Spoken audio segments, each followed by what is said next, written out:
All right, welcome everybody. My name is Joe Hancock, and we are so pleased this evening to have our guest speaker for the Mike Edwards Leadership Series, Mike J. Edwards, Class of 1983 Retail and Merchandising Leadership Series, Miss Lauren Mucci. And Lauren, did I say your last name correctly? Is it Mucci or It's Mucci? Mucci, I'm sorry. Mucci. Mucci, See, I yes. knew I'd mess it up. That's okay. So Lauren Mucci. And we really want to thank Mike for his donation for this programming. And also we want to thank the MS Online in Retail and Merchandising program for their participation in this program as well. And we also want you to make sure you come on April 26th to our next speaker, who will be Nancy Mayer, who is the Vice President of Merchandising for Nordstrom's Rack. But tonight we have a wonderful, wonderful guest speaker for you. I want to tell you a little bit about Lauren Mucci and give you a little bit overview of her career. Now, I have to say this too. I always talk about how someone is very special to me. I actually met Lauren when she was at work. And I was just overwhelmed by her friendliness and how she really just embraced me as a person and showed me the true spirit of retail leadership by being an excellent, excellent leader and manager in her store. But Lauren has over 17 years in retail experience, spending a majority of her career in stores leading sales teams. Now she's kind of made a career shift, and Lauren works at a corporate level within her organization where she supports and trains the North American store teams in building client relationships and elevating omnichannel customer experiences. We have to say that Lauren has a national job. So it is with my pleasure to introduce you to Lauren Mucci. Welcome, Lauren. Thank you. Thank you so much, Joe, and thank you for joining. We joked around earlier, it is so beautiful out. So the fact that you guys have joined to hear me speak means a lot to me. So thank you for that. As Joe mentioned, he and I first met while he was doing something he's very good at, which is shopping, right? And I was working in a store, and we immediately built this, connection over our love of retail experiences and quality products, right? So the first 17 years of my career in retail, I always worked on sales floors, like Joe mentioned, leading sales teams. And one of the things that I loved, many things I loved about doing it, but it was really, watching and learning about the customer. So watching, what products they gravitate towards too, or how they interact with the services in the store, asking them, what they're thinking as they're touching a product. So all of those things that I began to love as I started my career, part-time in college, in retail, those are the things that made me seek this full-time career in retail. So if you had asked me 20 years ago, would you be in retail? The answer, I was stocking shelves at Bath and Body Works 20 years ago. And so the answer was going to be no, but it's that passion for, like I said, learning about the customer and the way they shop that kept me wanting more, right? So, one of the main things that I've also loved about retail is being able to create certain experiences for a customer, right? That doesn't mean it has to be big. It could be something small. And like Joe mentioned, we naturally gravitated towards one another because, as the sales leader on the floor at the time, I wanted to make sure that every customer who walked in my door experienced something that they had never experienced before, right? And it's those experiences that have drastically changed over the past few years, right? Especially since COVID. I remember back in the day, customers being like completely floored if I offered to bring their bags to their car for them, right? But now it's like a common expectation, curbside pickup, over 60% of customers use it.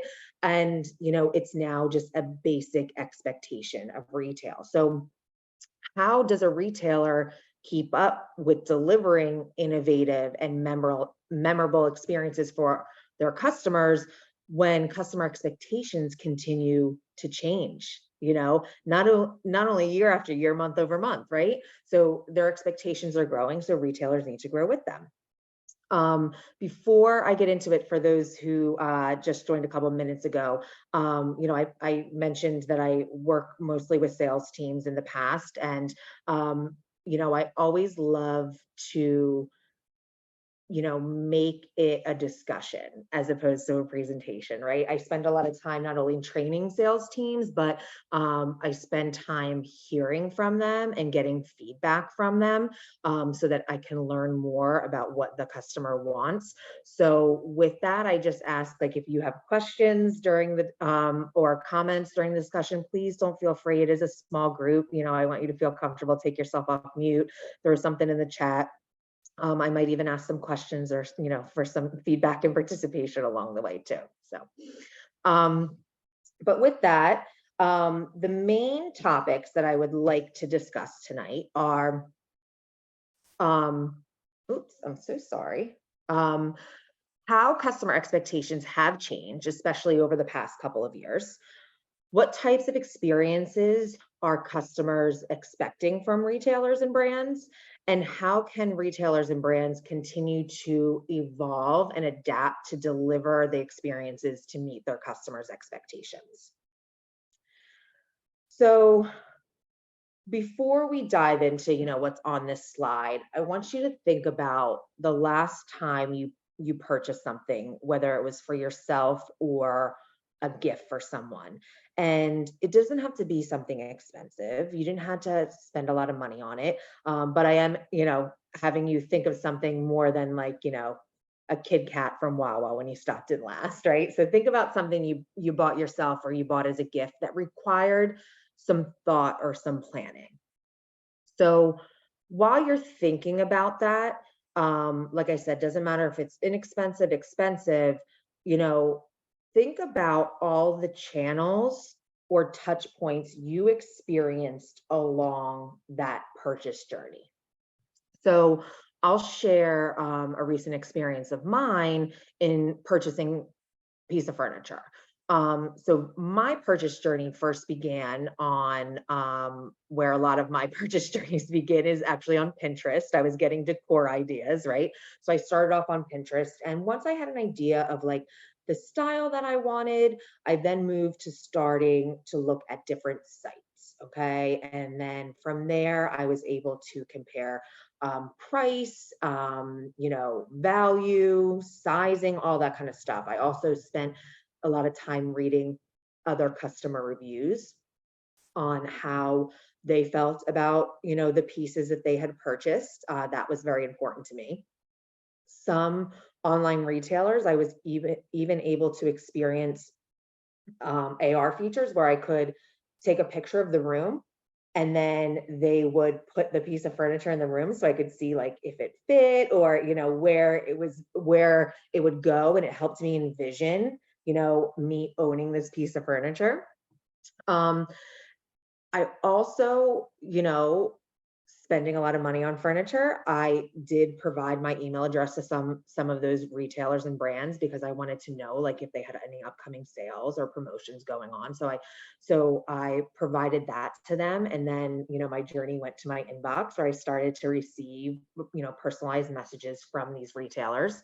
And because I was doing a lot of the shopping on my phone, I then started seeing ads throughout my social media, right? So,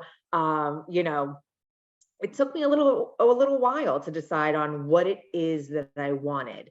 But the type of shopper that I am, especially where furniture was a big purchase for me, I did want to go into the store. So my purchase journey did end in the store, where I met the salesperson and they closed the sale, and I purchased the furniture, set up the delivery, and everything like that, right?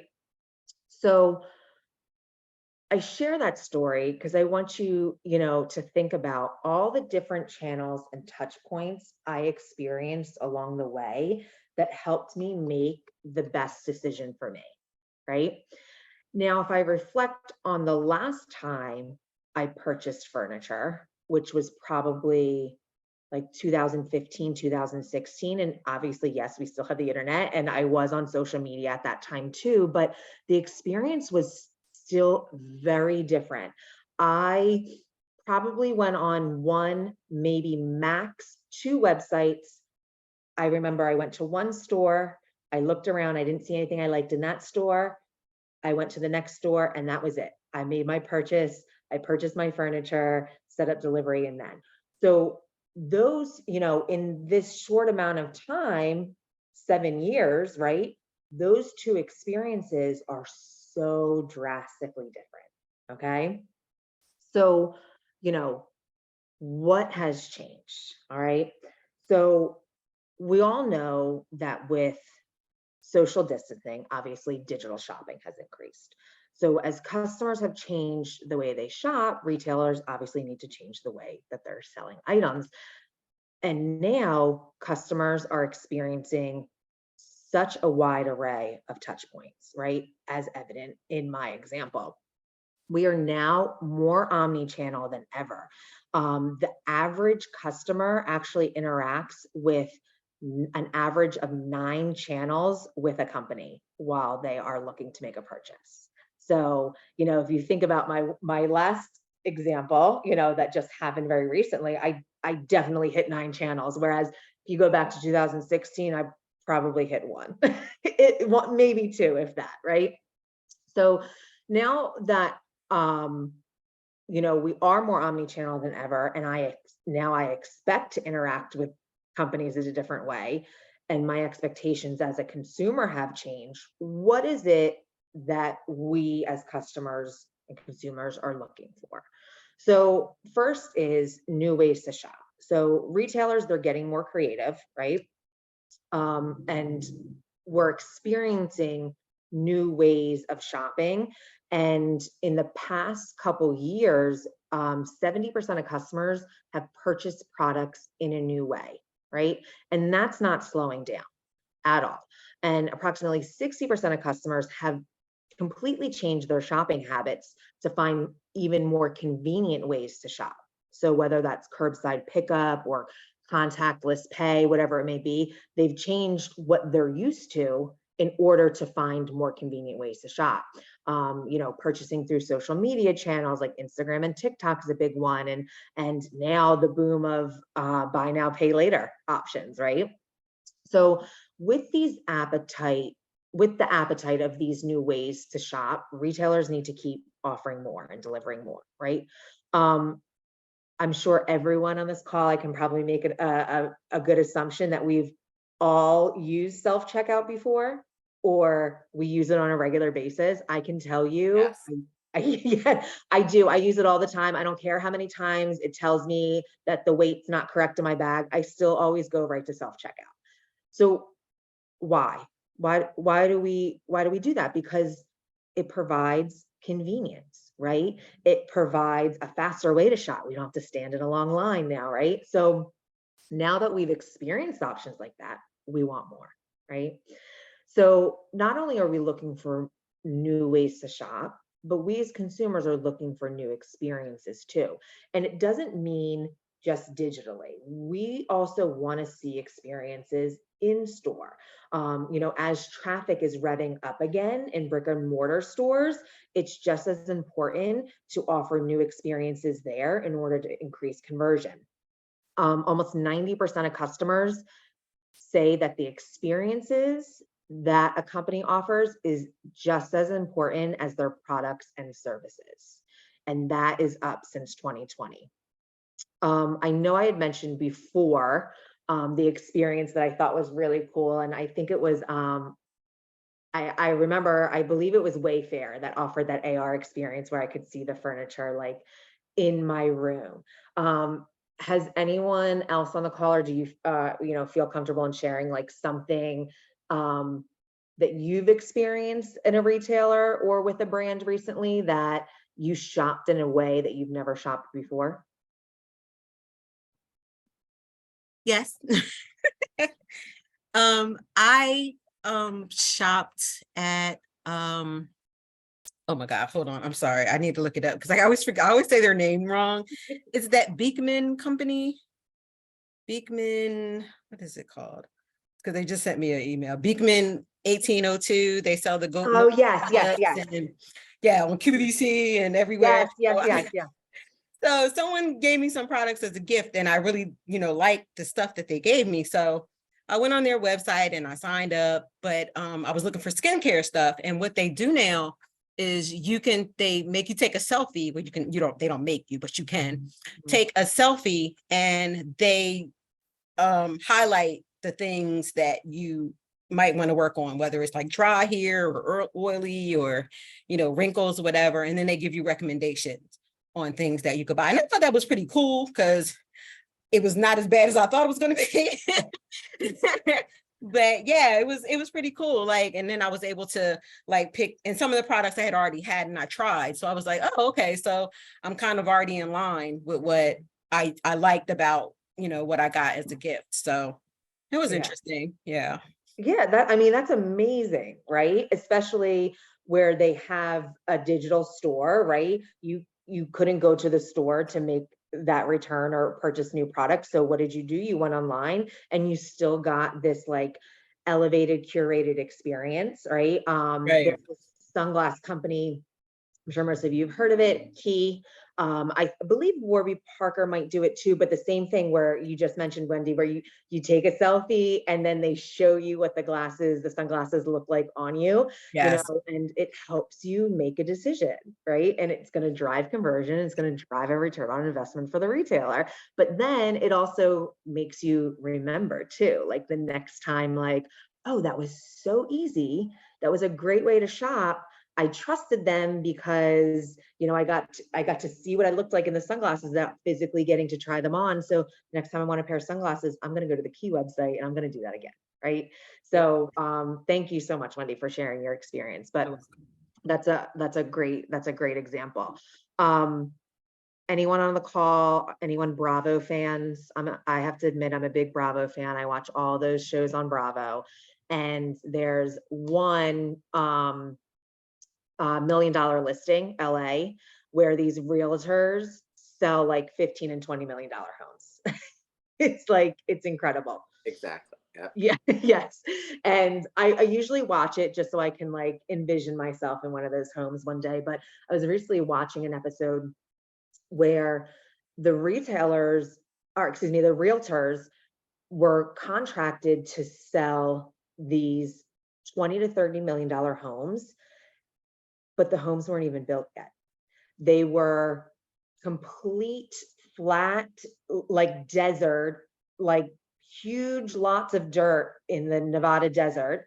And they had to get their clients to envision themselves in this $30 million home when the client is just looking out at this big piece of dirt, right? So what did they do is they offered virtual reality. So the clients were putting these goggles on and they were, opening up doors, walking up and down the stairs of this house that is going to be built over the next couple of years. They were like dipping their feet into the pool, they were able to see all of the finishes of these beautiful homes before they were even built. And, by offering this experience, I'm sitting watching a show where these realtors are closing deals on $30 million homes. And the only thing that they had to show for it was a big pile of dirt. Right. So it's like incredible, when you are able, I know that that's a grand scale example compared to the ones that Wendy and I shared, but when you're able to offer experiences like that, what it does for the customer, it envisions them with the product, owning the product or the item. And, obviously, like I mentioned, helps increase conversion and close sales. Lauren, I was gonna bring up that, as you know, I'm a huge bag junkie. I like Yes. bags. And there's one, and all of my students know that too. Yep. I'm sure Wendy and Vanessa know that.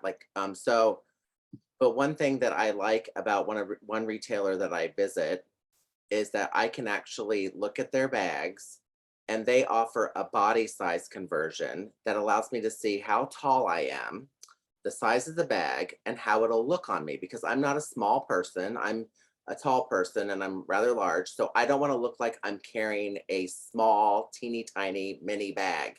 So I like the fact that I can look at my body measurement, like say, okay, I'm 6 feet, what the size of this bag, I can put it on me and say, oh, it's going to look like that. Or if it's a tote, I can look and see what it's going to look like if I'm carrying it. I like that function because it makes me feel like, okay, maybe that's something I want to go look at. And I'm still at the point though, where I buy bags, I still have to see the bag.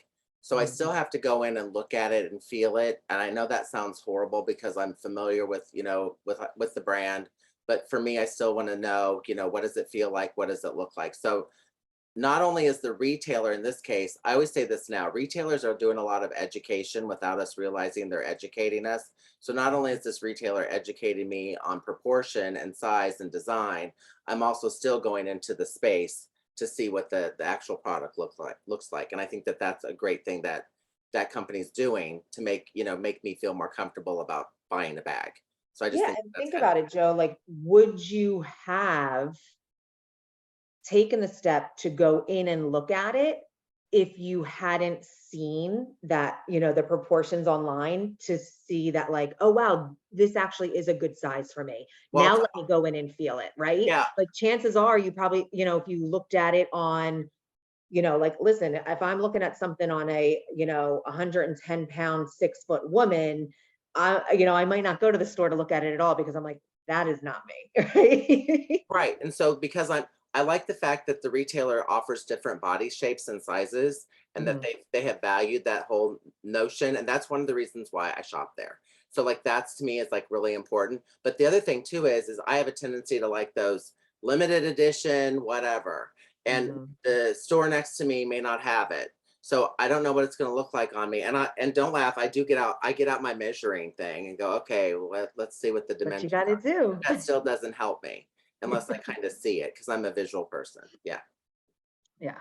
Well, thank you for those were great examples. So thank you for sharing them. But so we talked about new ways to shop, and then we heard all these great examples of like new experiences that we're craving, right? But lastly, we as customers, we also want personalized engagements too.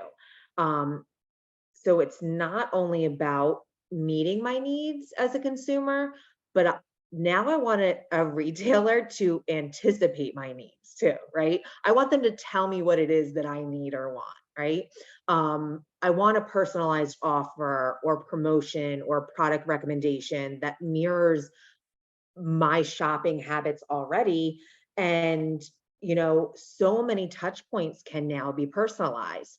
By doing so, it tells the customer, we hear you, we're getting to know you, we now know you, you're more than just a number to us. This is something curated specifically, for you and for customers like you. And 70% of customers expect a company to understand their unique needs and expectations. And then when companies do so, what happens? Well, then the customer feels an emotional connection to that company or that brand, and then they're more inclined to obviously provide repeat business to them. It increases customer loyalty, which then increases, spend frequency, conversion, and retention, customer retention. So now that we've kind of gone over, some of the top expectations of a customer, how can retailers deliver that, right? And there are many ways, but I've, boiled it down to the three that I think are the most important. And the first one is leading with transparency. So transparent businesses are going to build stronger foundations with the customers because, like I mentioned before, it leads to trust and loyalty. You know, now more than ever, with so many people attached to social media, we expect brands to commit to transparency either in real time or in advance, right? So, this doesn't mean just communicating honestly. Obviously, that's the first step, right? And being transparent is honesty. But we also have desires for brands to like use our information in a responsible way. I want to know that if I'm giving information to them, that they're going to be transparent with me and what they're going to use it for. Okay. We want to hear when like whether it be a company, brand, retailer makes a mistake, right? We want them to own up to it. We want to hear from them. We expect, an apology or, a statement to be made, on Twitter, Instagram, whatever it may be. We want transparency when it comes to pricing. Why do prices increase? We want transparency when it comes to product, where you're sourcing your product from, how it's being made. And then that leads to, we also want transparency in knowing what the company is doing in terms of corporate responsibility efforts too. And then think about it, just like with any relationship, whether it's like a friendship or romantic relationship, whatever it is, when you trust someone, you're going to have a deeper emotional connection with them, right? So it's the same thing with a consumer and a retailer or a brand, right? It's proven that customers are loyal to companies that they feel an emotional connection with. So I would like to ask you guys, if anyone wants to share, what type of companies or brands do you find yourselves having emotional connections with?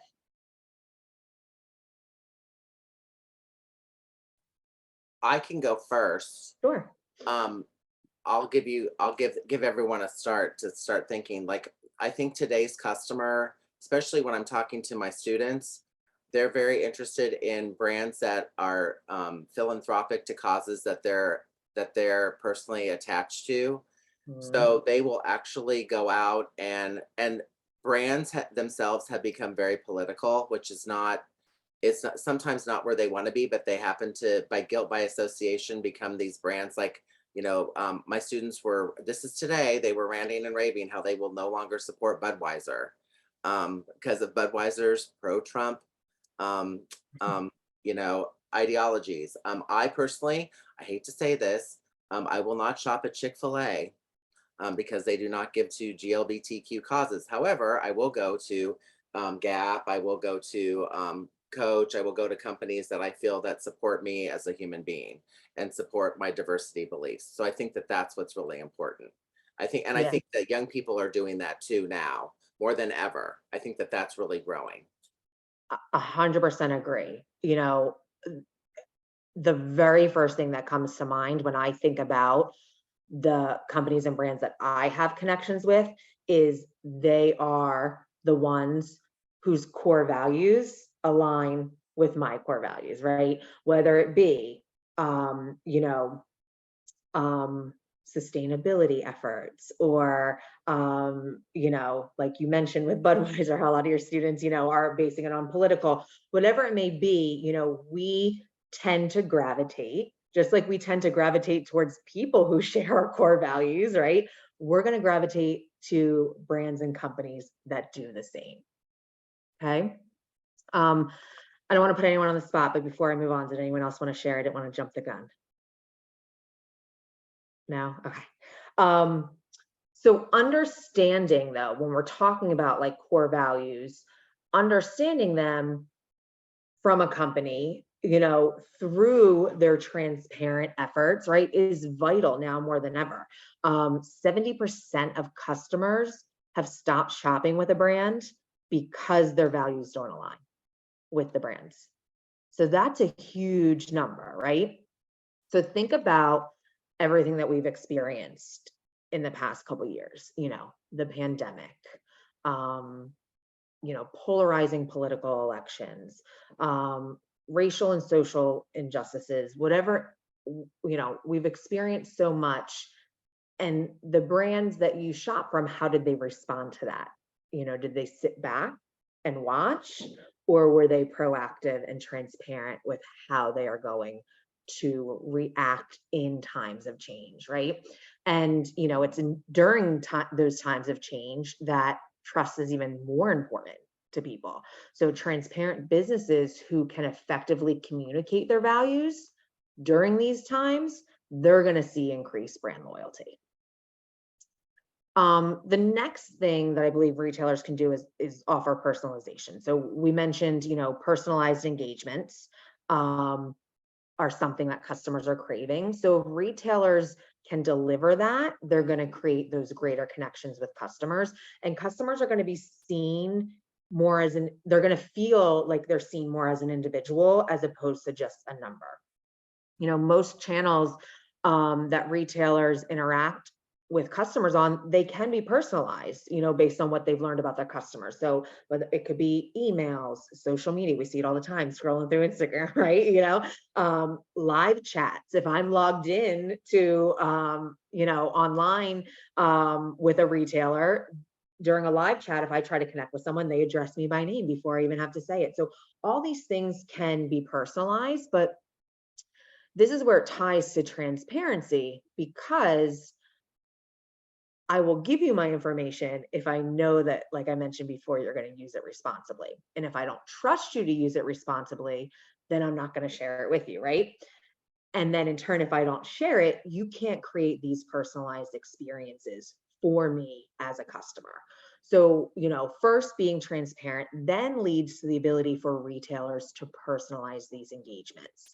And, I mentioned some, but there's so many other opportunities, whether it be membership programs, subscriptions, promotions is easy,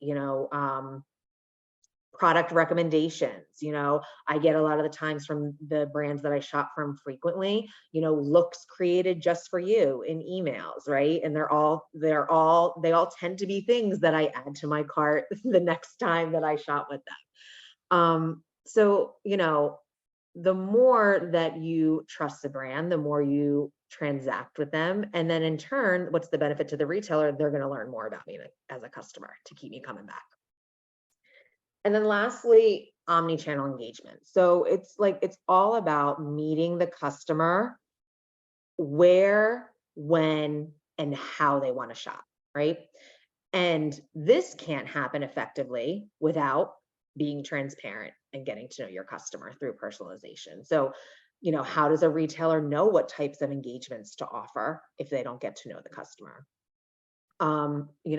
I can share that, during the pandemic, I found myself shopping online during like the oddest hours.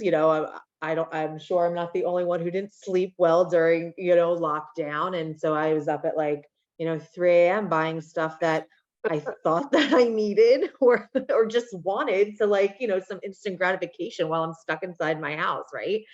So, I'm online, and now, obviously, online presence is a very basic expectation of an omni-channel engagement. But think about those smaller retailers that just had stores. Like I have this beautiful little downtown near me that you can just walk from boutique to boutique. And then all of a sudden they started having an online presence during COVID, because if they didn't, they weren't going to last, right? So they weren't going to survive. So they moved to also online. Think about all the people who open up Etsy shops, right? Or sell, live stream and sell through their own personal Instagram, right? So, like I mentioned, online is a basic expectation when it comes to omni-channel, but think about, the bigger retailers. Have they started offering to meet the customer in other ways? Do they offer live chat? Do they also sell on social or through live streaming? Are they personalizing clienteling efforts?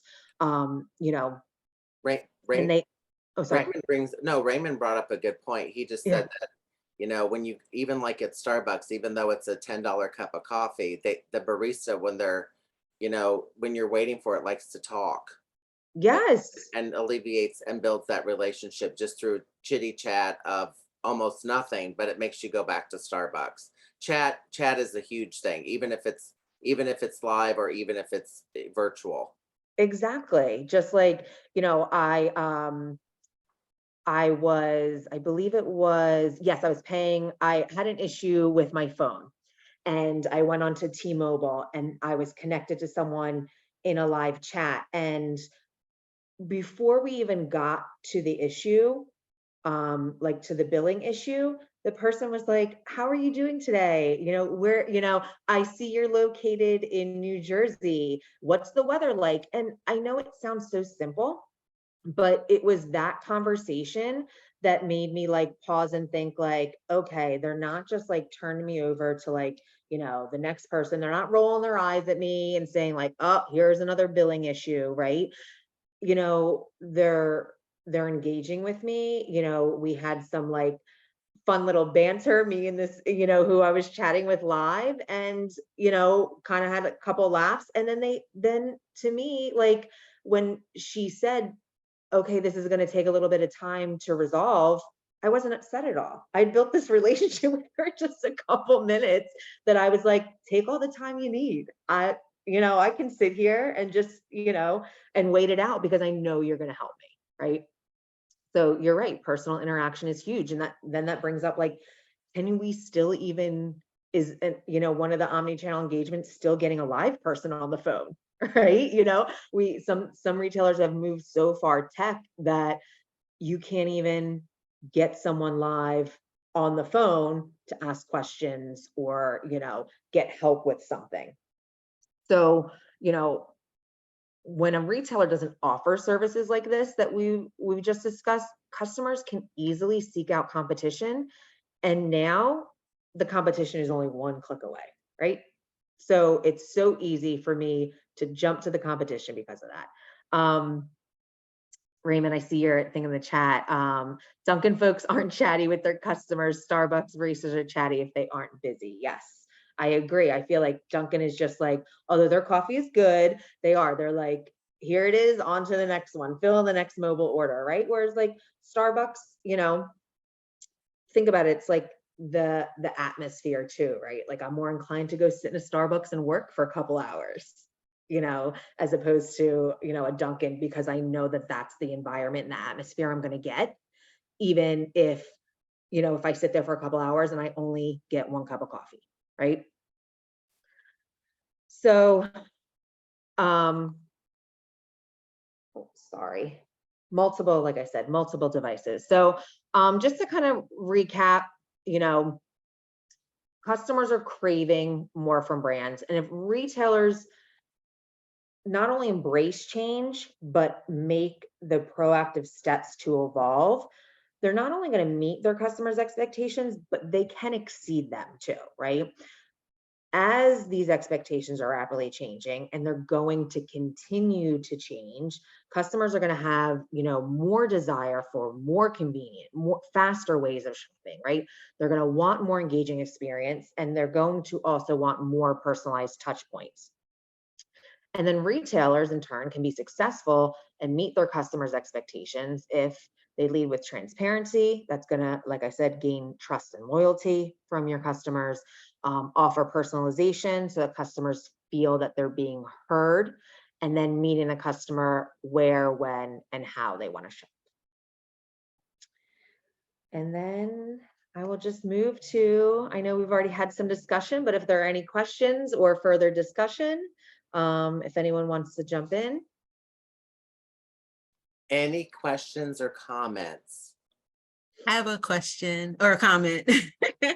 Like, even because I come from a background of retail, but I also come from a background of like working at Verizon, customer service, like where, every time someone calls you or contacts you, they're having a problem.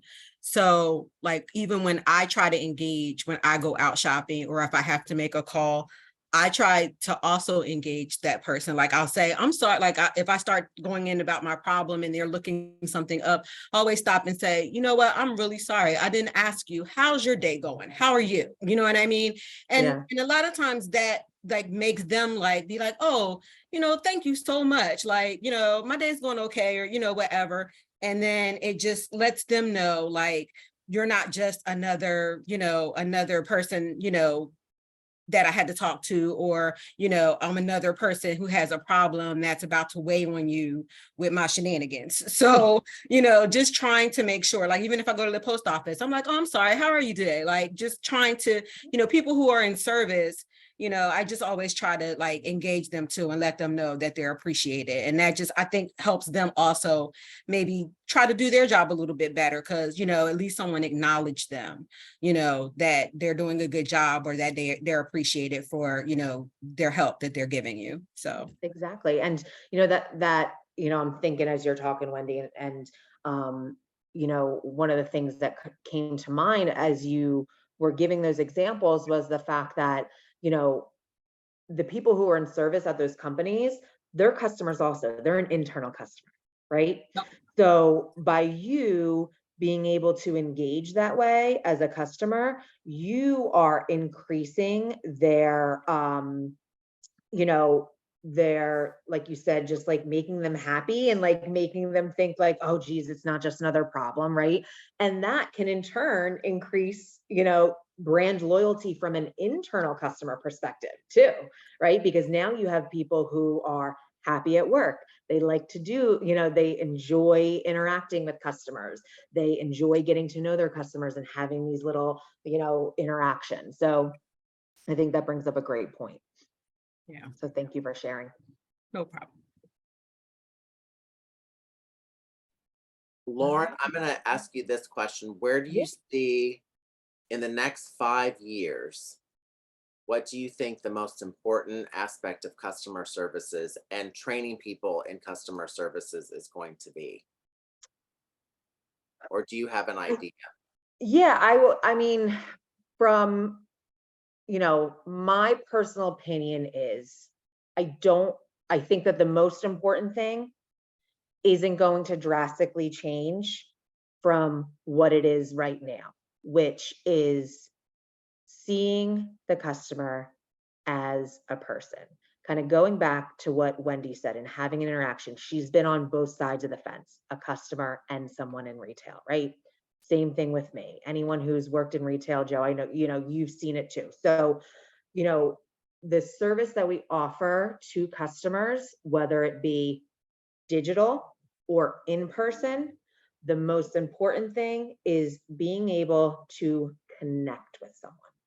And, how many times do we go through, maybe it's a drive-through, whether you're picking up your Dunkin' or you're picking up your Diet Coke from McDonald's, and they just hand it to you and don't say anything. That's it. They just, and it kind of ends there. But Yep. the ability to just have a human to human interaction. I'm not a salesperson. You are not a customer. I am first before, yes, I do have a job, and my job is to sell and to hit a sales goal and to, create revenue for my company. But first and foremost, we are just two people. And in order for you to get to the point where you make a purchase with me, I need to build trust with you. And I'm going to do so by connecting with you on a human level. So when you say, what do you think is the most important thing, down the line in 5 years, I personally think it's the same as the most important thing as of today. And it's creating that human connection.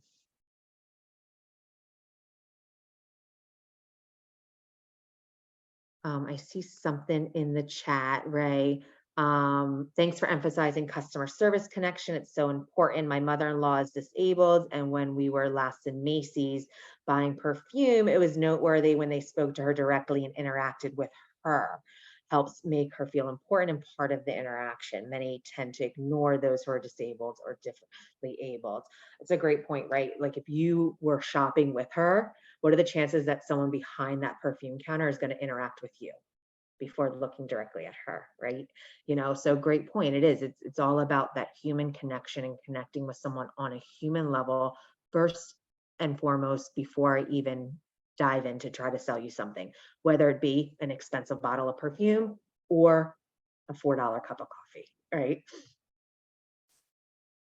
Lauren, this was great. Thank you so much. Of course. Thank you so much. And I was so excited to hear Wendy's comment, because I have to tell you, Wendy is in a customer service field that's internal, and I can only imagine she gets an earful every day in her job. So Wendy, OMG. I'm sure we should have a call where Wendy just tells us all about all of her I don't know if you really want to have that happen, Lauren, but I swear, like, I'm like, why are you talking to me like this? Like, are you aware that I'm a person? Like, that's why I think I always try Yeah, well, outside from of my one job. customer service person to another, I thank you for what you do. And, you know, I always say, you know, yes, you could have someone, you know, you don't know what side of the bed someone woke up on that day, Right. right? When you're interacting with them on the phone or whether they come into your store to purchase something, you don't know what side of the bed that they woke up on. But if I can get more people to leave smiling or, you know, hang up the phone with more smiling customers than frowning customers, then I did my job for the day. You're not going to be able to solve, we're not therapists, you know, we're not going to be Right. able to solve every problem. But if you made some people smile, then you did your job, Wendy. So thank you.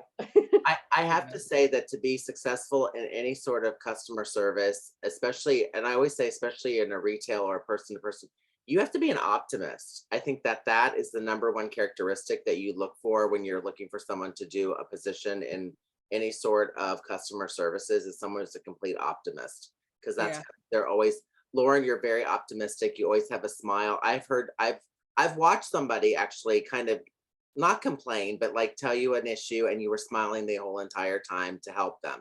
Wendy's the same way. Wendy never loses a smile. She's Yeah. always smiling. And Yeah, so to me, it's I like a think that, challenge. It's yeah, like, you challenge. came to me with a problem, I'm going to fix it. And not only am I going to fix it, but I'm going to turn the attitude around so that you leave Yes, here happy. Oh So, my God. I'm exactly. the same way. I'm like, I'm here mhm, to fix your problem. Like, yep. I'm sorry, you know, that you had a bad experience. I'm sorry the person before me that you talked to, you know, didn't do what they needed to do or whatever, but I'm here right now. Like, let's try to focus on right now and let me help you. Like, give me a chance to help you Yeah. fix your Exactly. problem. And Wendy, it's people like you in the companies that create those experiences that builds the loyalty and retain customers and bring them back, right? So if you can turn something around like that, you can completely change. Just like, you know, if they have a bad experience, you're going to change someone's perspective. But if you can create a good experience for someone, you're going to change their perspective about the company or the brand or whatever it is, you know, whoever it is that you work for, and that's going to increase loyalty. So It's so funny though, because I don't like get in trouble, but people are always saying you do too much. You do too much. Like, you know, like when I worked at Verizon, I was on the phone too long, like your call time, your call handle time. I'm like, well, you know, I understand we have parameters like for time, but do you want the person to be happy and then give us a good rating when we ask them to rate our service? Or do you want me to snap and get them off the phone? Like sometimes it's not, it can't be one or the other. And exactly. you know, and even here at my job now, because I do work for Drexel, it's like, you know, oh, you know, you're doing too much, you're too involved. And I'm like, if this is going to get this person's situation taken care of and they'll be able to spread the word and say, hey, you know what? Sometimes it's not always good because I don't get any of my real work done because I'm too busy. Because people are like, oh, you know, somebody told me you're so helpful, or I heard you're the expert. Could you help me? And then my day is like inundated with people needing help, and I can't get to what I need to do. But I mean, if that helps turn the image of my department around, or it helps somebody, you know, be able to say, you know what, I really had this situation, you know, it's not that bad if you call, you know, procurement. Like it won't be as bad as you think. Like, you know what I mean? Or email them, like that, you know, someone will help you. So Yeah. that's how I And there's look at no it. such thing when you work in service, you know, helping customers, there's no such thing as doing too much. Right, that's what I think. No But you such know, I always thing. get in trouble. I'm always the one call to the principal's office, like, oh, you spend too much time, like you're doing too much. I'm like, yeah, but if they got helped, what you gonna do? Like, just be like, Yeah. oh, I'm sorry, you know, our time is up, our session is over. Like, I can't finish helping you with your problem. Like, so Wendy yeah. naturally likes people, I think. They're It's so weird. I'm such an introvert, but I do like people. But once I'm done and all my energy is spent, I'm like, I am good with the book in my apartment by myself. No phone That's your way calls, to nothing. decompress because you spent all day providing, you know, interacting and providing, you know, great service and experience for people. So that's just a way that you can decompress and get ready for the next day. Oh, yeah. So, well, thank you so much thank you, Joe, for having me. Yeah. Thank you so much, everyone, for your participation and your comments. I really enjoyed the discussion tonight. Thank you. And I hope that, you know, you take something away from, you know, our chat. We did. And if anybody wants to reach out to me, can I share your Gmail with them? Yes, of course. Please do. Okay, Yes. perfect. Yeah. Yep. Thank you so much, Lauren. This And is I'm on LinkedIn too. Yes. Ooh, thank you. Yes. fantastic. Have a great night, everybody. And Thank Lauren, thank you so much. you.